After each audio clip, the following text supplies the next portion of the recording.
Stop, stop. What is that I hear? You, good man, speak up.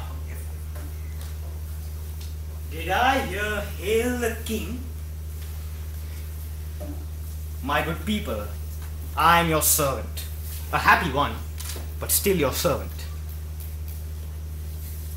How many times must I ask you, implore you to see in these symbols of office nothing more or less than you would in the uniform of the humblest menal of your house?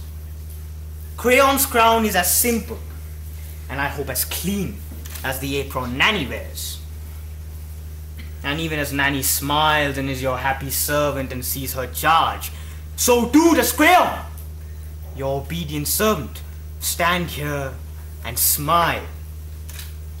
For what does he see? Fatness and happiness. How else does one measure the success of a state? By the sumptuousness of its palaces built to its kings and princes? Or by the magnificence of temples erected to its gods?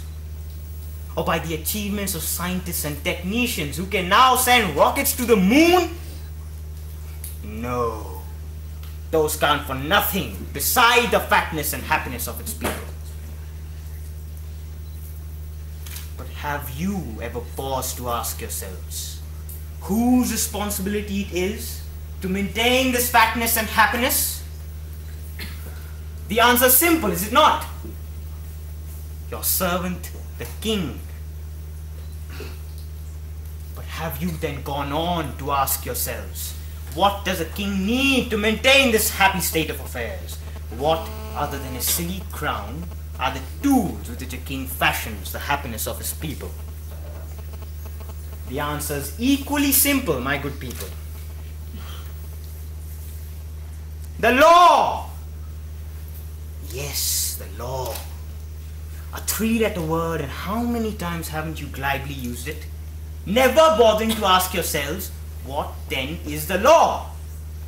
Or if you have, then making recourse to such cliches such as the law states this or the law states that. The law states or maintains nothing, my good people. The law defends.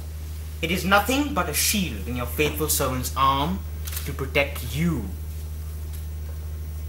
And even as a shield is useless in one arm to protect without a sword in the other to strike, so too the law has its edge, the penalty. We have come through difficult times, my good people. It is needless for me to remind you of the constant troubles on our borders, those despicable rats who would gnaw away at our fatness and happiness. We have been diligent in dealing with them, but there are still amongst us a few rats. There are still at large subversive elements, and that is why I have assembled you here, because they are not satisfied. It is with a heavy heart, and you shall see why soon enough that I have caught another one. Let what follows be a living lesson to those among you misguided enough to harbor any sympathy for rats. The shield is defended. Now the sword must strike. Bring in the accused. Your name? Antigone, daughter of Oedipus.